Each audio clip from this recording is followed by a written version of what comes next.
It was another quiet night at the office. No phone calls, no messages, nothing but junk mail and overdue bills to keep me company. Seems nobody wants to hire a real private dick anymore, a professional like me. A guy who does the detective work nobody else wants to do. A guy who wears hats and walks around in a black and white world. I began contemplating a more profitable line of work, like politics. We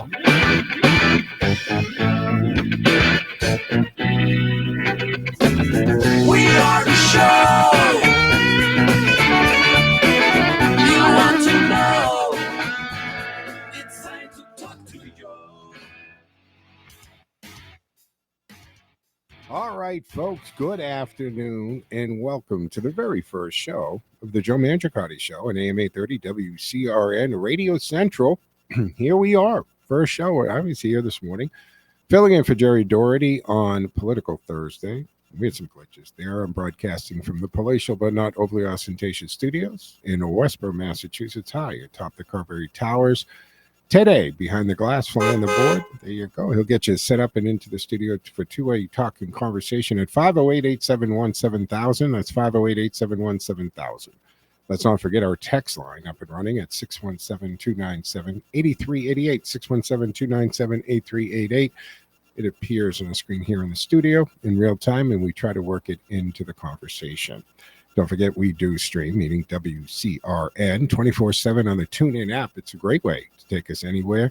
Listen on your radio, car radio, kitchen radio, whatever. Tune into 830, but you can also listen to us on your device. That's your laptop, tablet, cell phone, whatever it is. TuneIn is a fantastic app on your phone and your device, and it's awesome. We have a lot of people who listen via the streaming there. Check out WCRNradio.com. You can look at our hosts, our lineup, and we have this fantastic feature on there, folks. I want to remind you of that because it's called the replay link. So whatever show airs, within a minute or two after coming off the air, it is saved on the website on the replay link, and you can hit that replay link under either the schedule or the host. And whatever, so when I get off the air at 2 o'clock by 2:01, you can just click and listen to the hour beforehand or even download it. But you can also follow Joe Mangiacotti Show on Spotify, iHeartRadio, Google Play, wherever you get your podcasts. Check it out there. And, of course, you can go to my social media platforms at Joe Mangi Show, M-A-N-G-I, Joe Mangi Show, as I am streaming live right now on Facebook, X, Twitch, LinkedIn profile, and even Rumble TV. And the show is then turned around and loaded up to the new streaming channel called Torch TV. So you can always check out the past shows on Torch TV. And same thing, just like Hulu or Freebie or Netflix, any of those that you get off your streaming device. That would be Fire Stick, Roku, or Smart TV. All right, folks.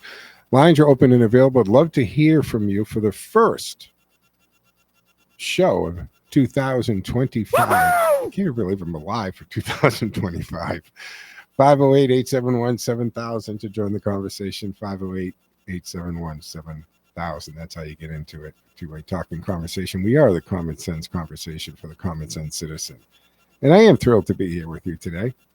And standing on the dawn of this new chapter of our generation, right? We're a quarter of the way through the new millennium. We've got a new president coming in with a very distinct philosophy, a very distinct set of ideals for what it is he's going to do and what he sees our country and where we got to go. In the events over the last couple of days with New Year's and all, I mean, if that doesn't tell you we need to make changes, I'm not sure what is going to illustrate that to you. So let's not sugarcoat it. The past few years have been challenging. From the economic uncertainty to global instability, many of us have felt that we've been navigating stormy seas. But there is good news, and here is some good news. There's a new captain at the helm. Hasn't been sworn in yet, but we know Daddy's home. He's pulled in the driveway. He's getting out of the car. He's coming in any moment. It's time just to get the buddies out the back door and straighten out the house. And the ship is turning towards calmer, more prosperous waters. The Trump administration is ushering in a wave of optimism, opportunity, a renewed commitment to the principles that made America the greatest nation on earth. We've got to get back to that. Look at the incredible team being assembled, the cabinet nominations, and agency heads who are not just qualified but driven by passion to serve this country.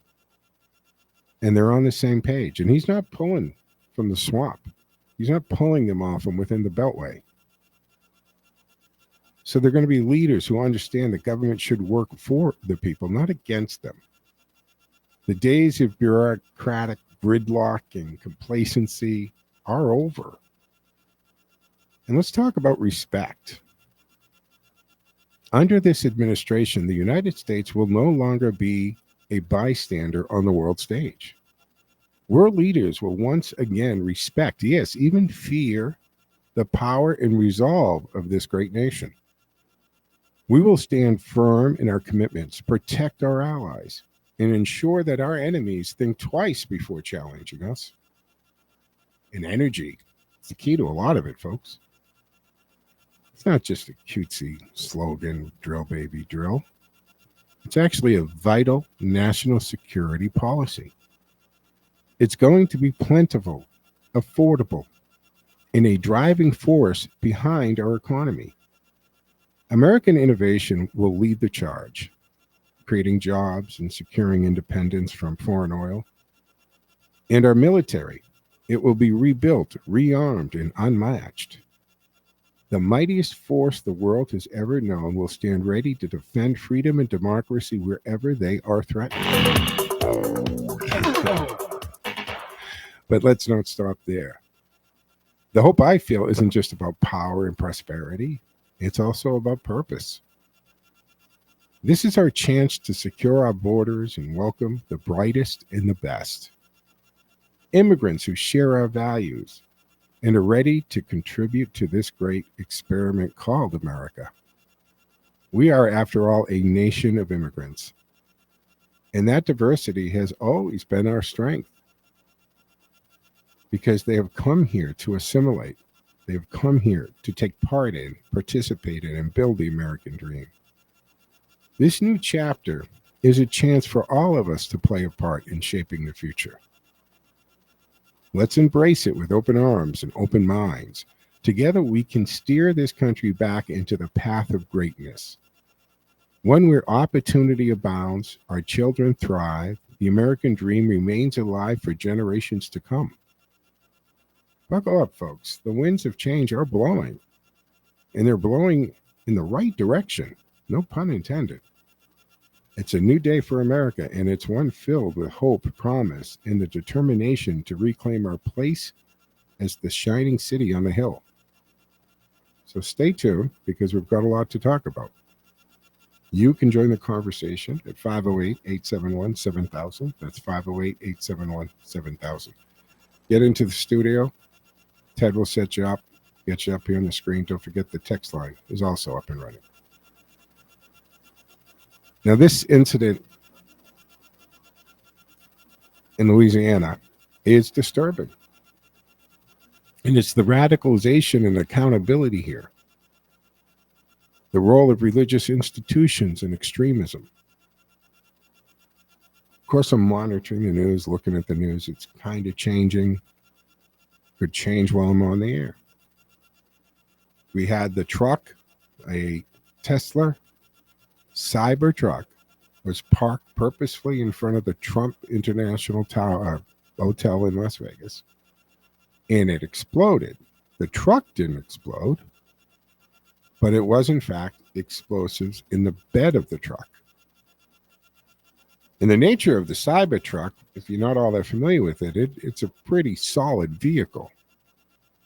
Now, it's still electric, and that means it has the problems and chemicals that electric batteries have. And then they're far from green. This is for another show, another conversation, but just stating it, folks. Electric vehicles are one of the furthest things from green vehicles. Until the energy, the electricity that vehicle is running on is from the ethos that Nikola Tesla talked about, or it's coming from solar or wind, which, by the way, have their problems. Solar panels are very toxic. What do you do with them when they're done? We have the same problems with windmills. So that's another conversation. But the thing about the truck itself It's like a tank. It's stainless steel.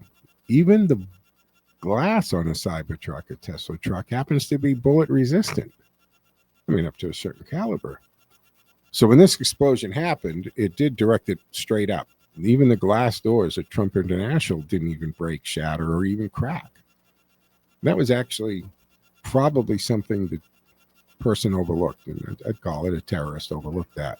May not have realized that he was actually directing the explosion straight up and it was safer.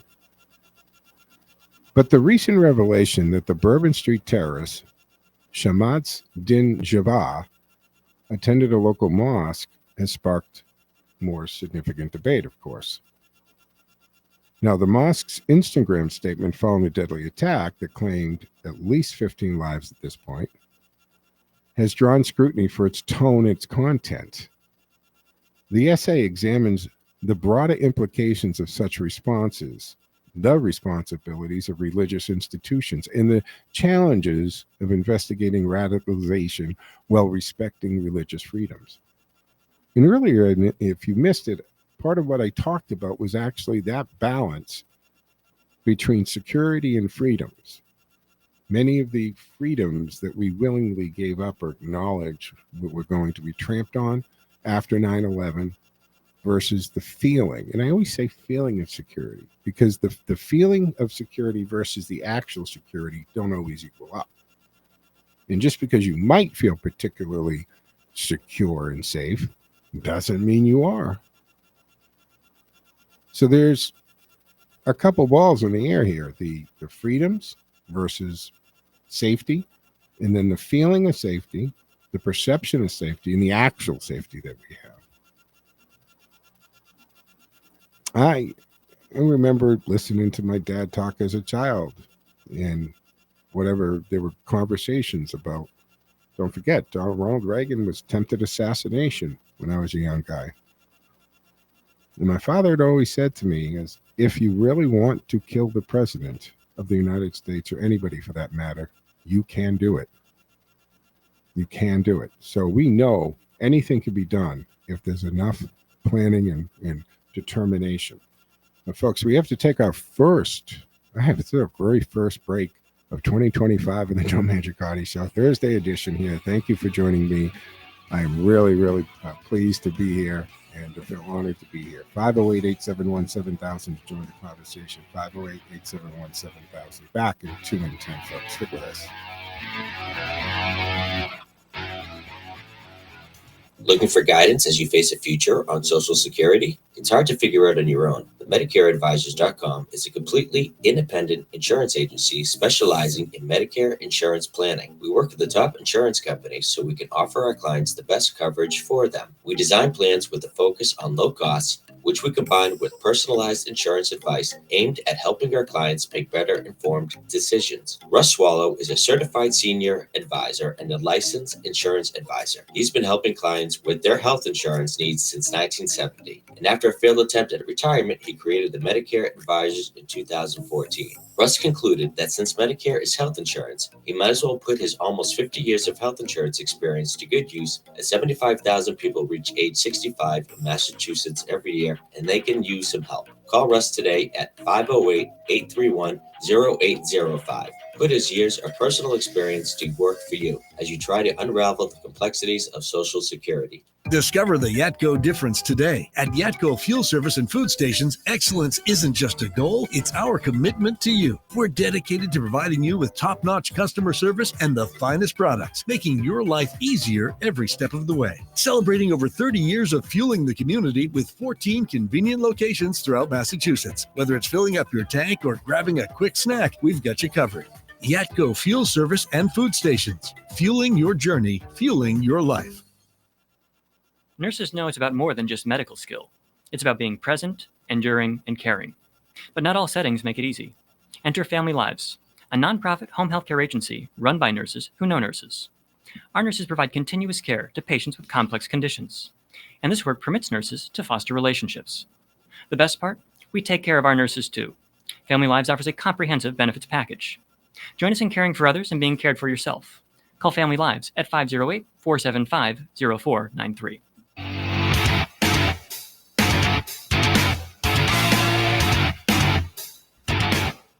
All right, folks, welcome back to the second segment of the Thursday afternoon edition, the very first show of 2025, this Thursday at 1 o'clock. I join you every weekday afternoon from 1 to 2, except for Fridays. The Car Brothers come in with the Car Brothers Show. Fantastic show to listen to. I like those guys. They do a great job. And then Friday, don't forget Dadder Day. That's in there. And we got Lee Got Debt. Of course, Hank Stoltz every morning. We got a great lineup. Howie Carr, new hours, by the way. If you haven't heard, you might find out by accident then. Howie's new hours going forward for 2025 is 3 to 6. He's dropping the fourth hour. So that's what we'll be doing. We'll be carrying him as we always do. So that's a change in some of the programming. A few more is coming up, but we'll let you know as they do change. You can join the conversation at 508-871-7000. That's 508-871-7000. That will get you into the studio for two-way talk and conversation. And don't forget, you can also text us at 617-297-8388. Now, this incident, I don't know a thought on this. See, this mosque's statement that they published, it expressed concern about the safety of our community. It's them posting it. It encouraged members to contact the Council on American Islamic Relations. You might have seen that acronym around CAIR, C-A-I-R. That's what it stands for, Council on American Islamic Relations. Now, the inclusion, the inclusion phrase, or the phrases such as act of terror, in quotation marks, and calls to stay united. Now, that raises legitimate questions about the message's intent. I always have some suspicion and questions about its intent. But critics argue that this focus on the internal unity and the perceived external threats, I think it deflects attention from the attack itself and the victims who have suffered so far. Well, it's understandable for any community to seek to protect itself from backlash. The statement's language could be interpreted as defensive or dismissive of the broader tragedy that we're dealing with here. See, religious institutions, particularly those attended by individuals involved in extremist acts with those histories, they have a responsibility to address concerns about radicalization openly and transparently. If there is no connection between the mosque and Jabbar's radicalization, then a firm condemnation of the attack and a clear commitment to assisting authorities should be front and center. Anything less is suspicious, and I would argue obstructive. So if this mosque wants to distance themselves from Jabbar and Jabbar's radicalization, they should clearly and forcefully tell us that and then be cooperative. The mention of Carr in an organization with a controversial history regarding ties to radical groups, that only adds to the skepticism. If the mosque has nothing to hide, why not unequivocally denounce the attacker's actions and provide full cooperation with the investigators? Not a difficult question. Simple question, common sense question, wouldn't you say? But this radicalization has to be investigated. The challenge for authorities lies in balancing the need for a thorough investigation with the protection of religious freedoms guaranteed by the Constitution. Radicalization is a complex process. It often involves multiple influences, including online propaganda, social isolation, personal grievances. And this is a situation where we've seen prior to this kind of social media revolution, right? We're seeing Elon Musk has jumped into the MAGA movement with both feet, but we see Zuckerberg making the pilgrim, Jeff Bezos, right? Everybody's going down to Mar-a-Lago. And they want to work with Trump. But it wasn't always like this, folks, right? I'm old enough to remember a couple of years ago. And the Twitter files confirmed and exposed a lot of this. But we're talking about social media platforms that removed the president of the United States but allowed radical or radicalizing extremists to continue to stay on the former Twitter and Facebook, for that matter, recruit and say horrible things. There was no oversight there or censorship there. Now, mosques, like any other religious institution, are not inherently responsible for the action of their members. Right? If you're Muslim, does not automatically make you believe one thing or behave a certain way, nor does being Christian or Jewish, Buddha, Hindu. Keep going. However, if evidence emerges that a specific institution played a role in fostering extremist ideologies, it must be held accountable. Transparency about funding sources, teaching materials, that's a reasonable expectation, particularly in cases where connections to foreign entities or radical groups are suspected or even established. So transparency and accountability, man, those words are there again. They come up a lot, do they not? Now, to respond to this situation also highlights inconsistencies in how different religions and religious communities are treated by the media and public discourse. If a similar statement had been issued by a Christian church under comparable circumstances, it's likely the press and public would demand more rigorous scrutiny. Yeah. And we're talking about until Trump administration gets there and Patel gets in there. This FBI had that internal memo about Catholic churches, even wanting to put people undercover in Catholic churches and treating Christians as a problem. So would it demand more rigorous, or would it just get it? I don't know if it would demand it. Under this current leadership at the FBI and DOJ, they would do it. A consistent standard should apply to all institutions, regardless of their religious affiliations. And being a religious organization, a religion, I mean, it doesn't mean you're hands off, especially if you're helping to fund and organize terrorism or radicalization. But there needs to be a certain amount of respect equally applied to all religions. So the conclusion, well, what is it? The Bourbon Street attack underscores the devastating consequences of radicalization and, of course, the need for accountability at all levels. While it is essential to protect religious freedoms, institutions linked to individuals involved in extreme acts must demonstrate a commitment to transparency and, of course, public safety. We're back to, if you're not part of this, cooperate, be transparent, work with the investigators, condemn the actions. Yes, they might have attended your church or your mosque or your temple, but are you going to allow their bad actions to be representative of the bigger community for the church, temple, or mosque as a whole? Now, this mosque statement, as it stands, raises more questions than it does answers, folks, for the victims and for their families, as well as for the broader communities. These questions deserve clear and honest responses.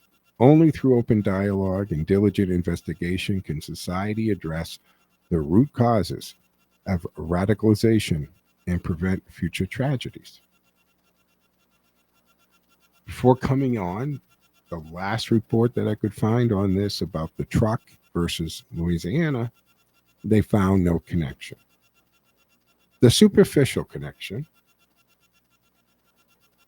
they have both military veterans served in the same places, and they happen to rent the vehicles through the same app.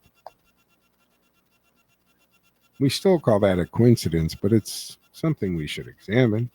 Something that, well, it deserves a second or third look, don't you think? Of course it does. Absolutely it does. What are you going to do then? Well, the mosque and these people, they should do exactly what they need to do and what I outlined, and that is cooperation, transparency, and condemn the actions. You have to condemn those actions. As I talked about earlier, if you missed it, there is this incredible balancing act, and I'm not sure if we've found it, and I'm not sure if we can find it, between safety and security that we expect our government to provide. That's the social contract we have. We fund the government, and a big portion of that is our military.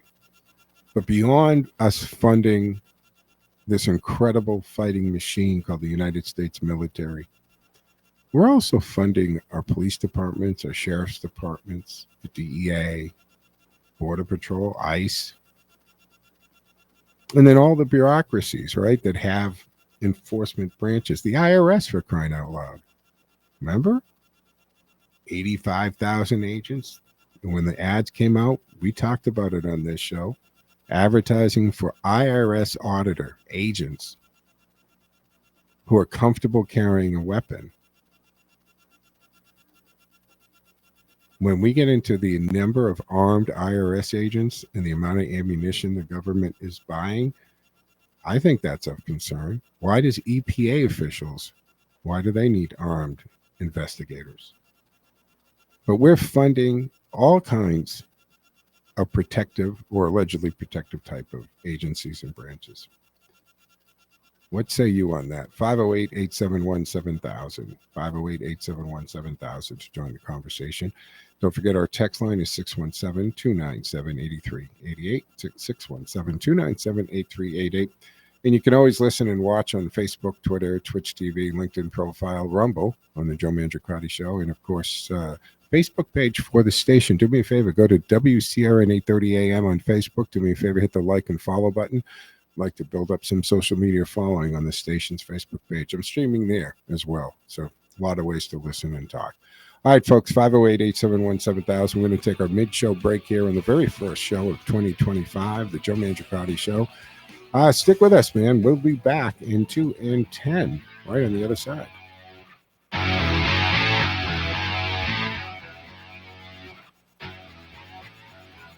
Time now for the forecast from the Boston Independence Group Weather Center. Call Jerry Doherty today at 877-772-1776.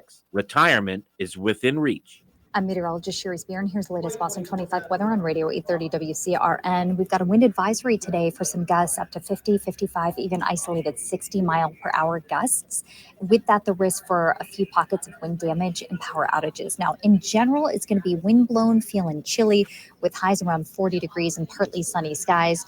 Winds stay pretty active for the end of the week and into the weekend as well. It's not going to be quite as gusty as today, but both Friday, Saturday, and Sunday, highs in the 30s and breezy conditions. I'm Sherry Spear, and you can hear Boston 25 live for the morning drive weekdays on AM 830 WCRN.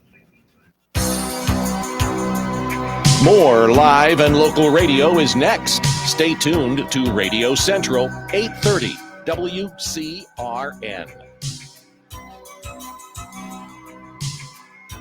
Looking for guidance as you face a future on Social Security? It's hard to figure out on your own. But MedicareAdvisors.com is a completely independent insurance agency specializing in Medicare insurance planning. We work with the top insurance companies so we can offer our clients the best coverage for them. We design plans with a focus on low costs, which we combine with personalized insurance advice aimed at helping our clients make better informed decisions. Russ Swallow is a certified senior advisor and a licensed insurance advisor. He's been helping clients with their health insurance needs since 1970. And after a failed attempt at retirement, he created the Medicare Advisors in 2014. Russ concluded that since Medicare is health insurance, he might as well put his almost 50 years of health insurance experience to good use, as 75,000 people reach age 65 in Massachusetts every year, and they can use some help. Call Russ today at 508-831-0805. Put his years of personal experience to work for you as you try to unravel the complexities of Social Security. All right, folks, welcome back to the second half of the Thursday edition of the Joe Mangiacotti Show on AM 830, WCRN Radio Central, from the center of the dial, the center of New England, and the center of information, AM 830 WCRN. Don't forget, we do stream the station 24/7 on the TuneIn app, so you can take us anywhere. That's a fantastic device or app to have on your device. We also have the replay link at WCRNradio.com, so you can listen to any show after it's aired, or within a minute or two of it actually going off the air. Now, my show is, of course, streamed live on social media platforms. It's also turned into a podcast, and you can subscribe to that wherever you get your podcast, Spotify, iHeartRadio, TuneIn, Google Play, etc. You know how to do that stuff. 508-871-7000 to join the conversation. Lines are open and available. Be the first caller to the Joe Mangiacotti Show for 2025. 508-871-7000. Now, more specifically on the guy here behind this New Orleans attack, the deadly car attack on Bourbon Street during New Year's Eve celebrations. And it serves as a tragic reminder of the devastating effects of radicalization. So he's been identified. Shamadz Dun Baha Jabar. Now, the thing is, he is U.S. born. He's a citizen, born here in the U.S. He's an Army veteran. And he left a horrifying legacy of violence, taking the lives right now at 15 people. It's gone up since this morning. Because initially it was 12, with 30 plus people injured in the car. It was an electric car, not a Cybertruck, but electric vehicle. And a lot of those people are in critical condition. So 15 innocent people are dead. Now the count could go up. The essay examines the factors that contributed to the attack, right? The challenges of addressing radicalization and the border implications of such acts of terror. A little bit on his background. Jabar's life was marked by a trajectory that began with promise but ended with devastation. Now, he's a former member of the 82nd Airborne Division. His military service highlighted a period of discipline and success. However, in his later years, he spent in a squalid trailer park in Houston, where his isolation and deteriorating circumstances may have contributed to his vulnerability to radical ideologies. Remember, these outfits, they look for certain personalities, and they look for people in certain circumstances to capitalize on those. Just because they're terrorists don't mean they're stupid. Don't mean that they don't have an understanding of psychology and human nature and need. And a lot of people who are in circumstances that they may not take accountability for, but would like to transfer those or that accountability to things beyond their control. It helps them find solace and home when somebody's telling you it's not your fault. It's the evil people around you. It's the evil country you live in. It's the evil government that you participate in. In this lead up to the attack, Jabar posted videos pledging allegiance to ISIS and even confessing his intent to harm his own family. These disturbing acts underline the complex interplay between personal struggles, mental health issues, and the susceptibility to extremist beliefs. They get in there.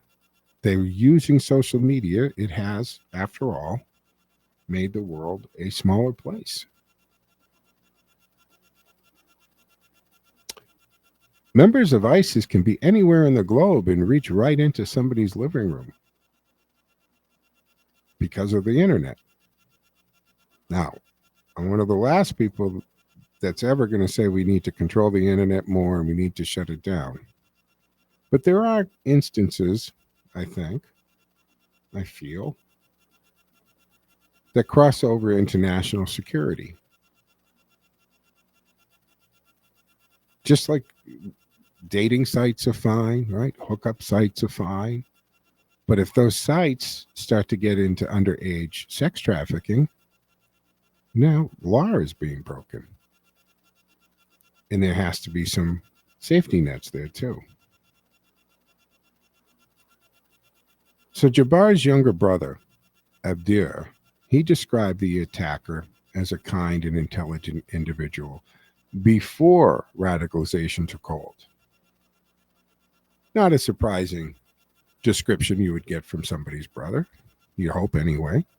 Kind and intelligent individual. But here's the catch, right? Before radicalization took hold.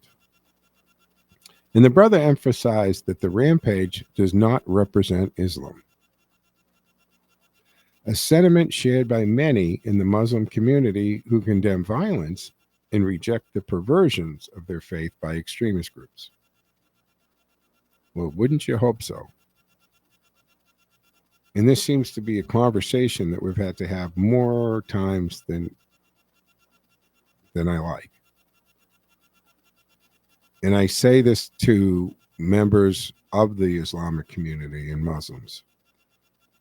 You need to condemn the bad actions. You need to condemn the bad actors. Your silence is as bad.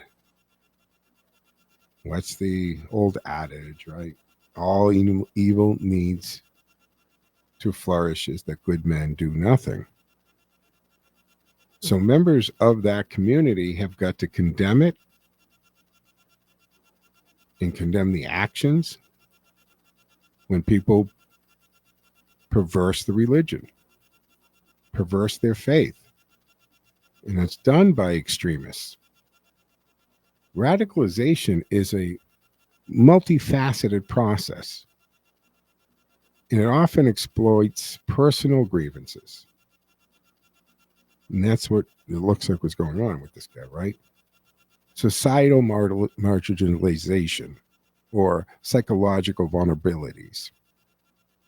For Jabbar, his descent into extremism led to his fatal embrace of violence, exemplified by the use of an ISIS flag in a rented Ford F-150 Lightning EV pickup to execute that attack.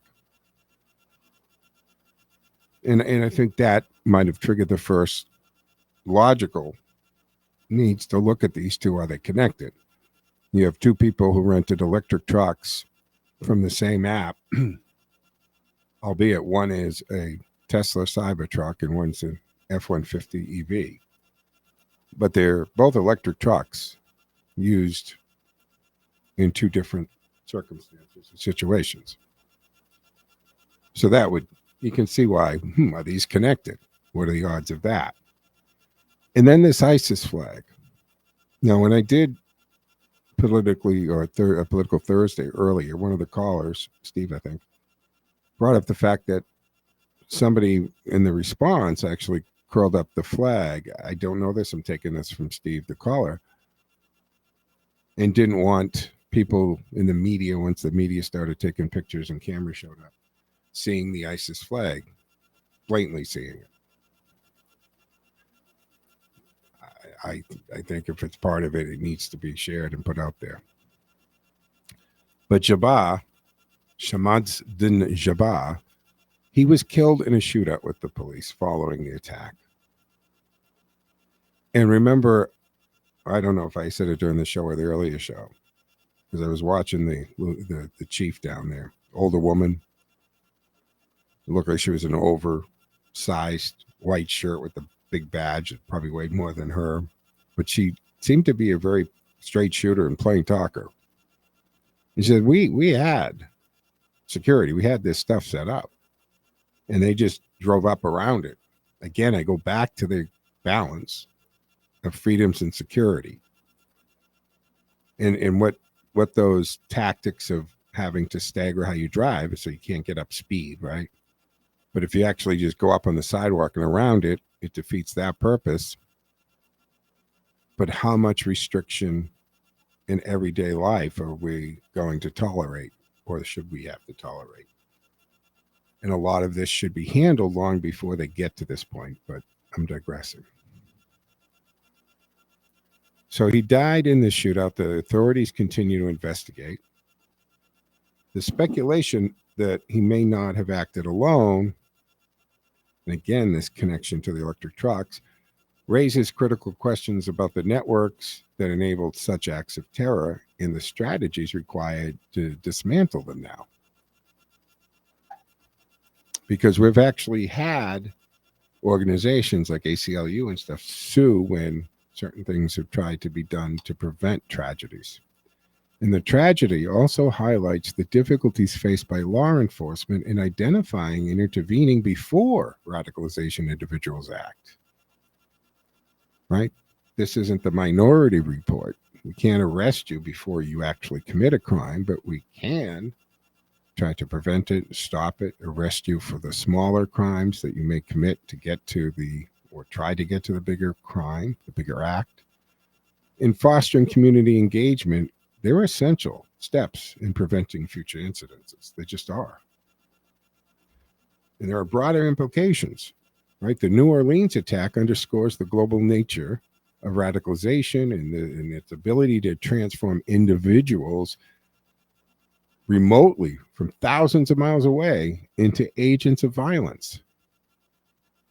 Communities must grapple with the social, economic, and psychological factors that can lead to such outcomes, folks. And at this time, it's vital to separate the actions of individuals from the broader communities they claim to represent. Misrepresentation and prejudice against groups, especially Muslims, only serve to deepen societal divides and hinder collective efforts to combat extremism. So the Bourbon Street attack is a sobering reminder of the destructive power of radicalization and the urgent need for comprehensive strategies to address it, from a community outreach to a robust counterterrorism measure. The path forward requires collaboration and vigilance, folks. But we have to take our third and final break here in the Thursday afternoon edition of the Joe Mangiacotti Show on AM 830 WCRN.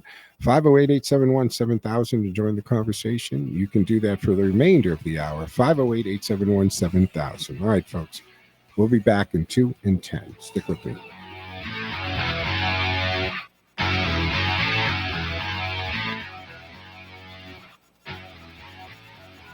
Looking for guidance as you face a future on Social Security? It's hard to figure out on your own. But MedicareAdvisors.com is a completely independent insurance agency specializing in Medicare insurance planning. We work with the top insurance companies so we can offer our clients the best coverage for them. We design plans with a focus on low costs, which we combine with personalized insurance advice aimed at helping our clients make better informed decisions. Russ Swallow is a certified senior advisor and a licensed insurance advisor. He's been helping clients with their health insurance needs since 1970. And after a failed attempt at retirement, he created the Medicare Advisors in 2014. Russ concluded that since Medicare is health insurance, he might as well put his almost 50 years of health insurance experience to good use, as 75,000 people reach age 65 in Massachusetts every year, and they can use some help. Call Russ today at 508-831-0805. Put his years of personal experience to work for you as you try to unravel the complexities of Social Security.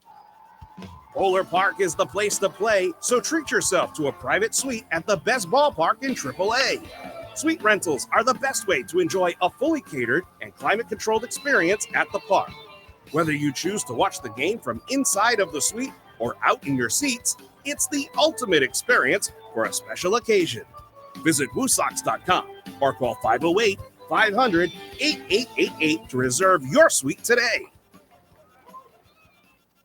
Divorce and remarriage. It's a controversial subject clearly addressed in the Bible. Each weekend, Pastor Ray McMahon shares the truth of God's Word on the unbreakable covenant of marriage during the Jesus is Our Shepherd broadcast. Don't miss this opportunity to learn God's instructions by listening to the Jesus is Our Shepherd broadcast each weekend on this station. Tune in every Sunday at noon.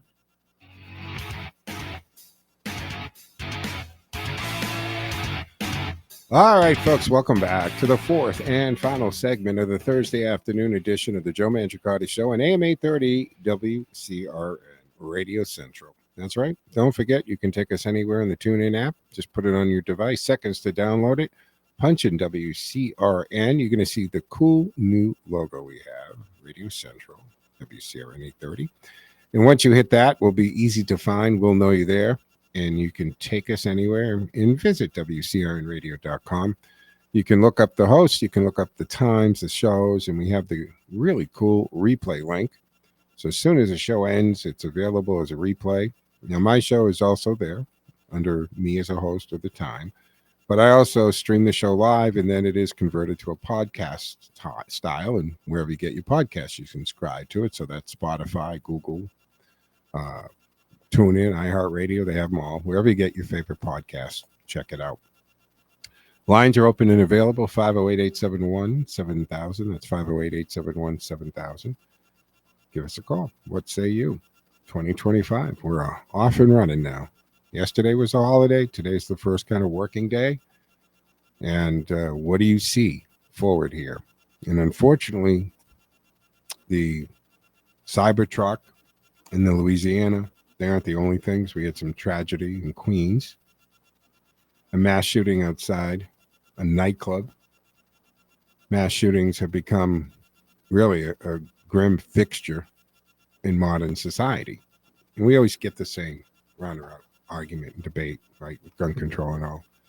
But each event is, in fact, it's a stark reminder of the fragility of safety in public spaces. And that seems to be a big theme in today's shows, because we're always balancing public safety and freedoms and rights that we have. In the shooting outside and it's Amazurg nightclub in Queens yesterday or last night is a chilling example. This horrific incident left at least 10 people injured, predominantly teenagers. Underscores the urgent need for communities and policymakers to address the gun violence comprehensively, but not with gun regulation. Right? That's the knee-jerk reaction. And I talk about this, and it feels like talking to a wall sometimes. Responsible gun owners, and I'm going to keep it for the moment now to Massachusetts, because Massachusetts has had some of the toughest gun laws in the country for many years. And what I mean by that, we have the Fox-Bartlett law that isn't really enforced, and that just simply says if you are found to be carrying a firearm, illegally carrying a firearm, meaning you did not go through the tedious process of an application, training, and background check to get a license to carry a concealed permit here in Massachusetts, you are supposed to do a mandatory jail time of 1 year. Not many people have gone to jail because they've illegally carried a firearm. And usually when that charge is there because it's connected with the fact that they're bad actors who committed a bigger crime, and one of the charges thrown at them was the Fox-Bartlett, that gets pleaded out or dropped because they're going after the armed robbery or whatever the bigger crime is there. So when you say, well, we need tougher gun laws, do you really? Why don't you enforce the laws we already have? Stop putting more laws on the people that actually follow the laws, because you're making it harder for them to rightfully and legally protect themselves, own guns. Because most people who have an LTC, folks, probably belong to the NRA or one of the mass organizations. Pretty good chance they go to a range or belong to a club like Hopkinton Sports Association or something. They have multiple, shooting ranges, indoor, out, skeet competition. It's a club. It has its own pond, fishing, archery even. Point is, those people are responsible, and they're not the people you tend to have to worry about but they will follow the law because that's what they do. But the jamokes who are telling us we need tougher legislation, are they going into the south side of Chicago to get the illegal guns? I don't think so. So this happened around 11:20 last night, and a group of 4 men unleashed at least 30 bullets into a crowd gathered near the Amazura nightclub after a private event. In the venue known for hosting DJs and live performances, it became a scene of chaos. 6 females and 4 males, aged 16 to 20. Now, these are people who can't legally or shouldn't be carrying firearms for protection. They should be unarmed. They were struck with gunfire. Despite the severity of the attack, though, none of the victims sustained life-threatening injuries. And that's according to NYPD. And thank God for that. You shoot 30 rounds into a crowd of nightclub people and nobody loses a life. That's actually pretty amazing. And authority swiftly transported those injured to some nearby hospitals, including Long Island Jewish Hospital, the Cohen Children's Medical Center. Now, videos posted on social media platforms captured the massive police and ambulance response. And remember, because of New Year's Eve, all of New York was very heightened, right? Mayor Adams was on TV talking about how much they're locking down, how much police presence was going to be there. It was almost as with this new administration coming in, it was okay to talk about law and order and enforcement. Kind of different. So I think, I'm spitballing here, but I'm thinking that this was residual from New Year's Eve, that there's still a lot of police and ambulances standing by. So there was a massive police and ambulance response very quickly, with NYPD investigators meticulously documenting evidence at the crime scene. They have to do that. That's their job. But in the larger conversation on this, folks, the shooting raises numerous concerns about the proliferation of gun violence, particularly in urban areas, and especially those in Butler, Pennsylvania. The fact that the perpetrators used light-colored sedans to execute a coordinated attack, suggests premeditation and highlights challenges in preventing such crimes. Because I do go back to what I learned as a child, what I was told by my father. Doesn't matter. If you're hell-bent on killing the president of the United States, you can do it. Especially if you're willing to sacrifice yourself and others. So unless we lived as if we were incarcerated, there is always an element out there, which is why you have to take some things upon yourself. Self-awareness, situational awareness, understand what's going on around you. Try not to put yourself into situations where you're vulnerable and you have no exit. You should always have an exit strategy. And for those that are comfortable with it, get a license to carry. I wouldn't recommend that unless there's a couple of things there. One is you're actually doing it the right way and not just because the chief said, go take this course. Take the course you have to take, but go take the course that's good for you. Go take a really good course.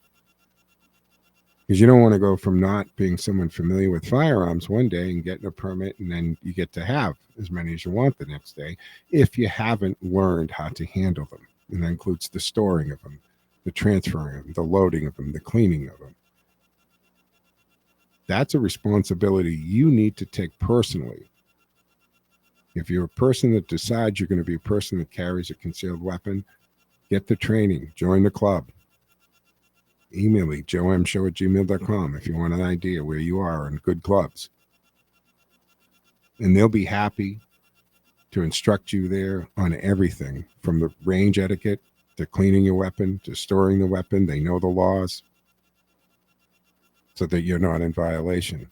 Although here in this state, they tend to pull this old trick where you're totally legal when you go to bed, but when you wake up the next day, you're all of a sudden a felon because they changed the law.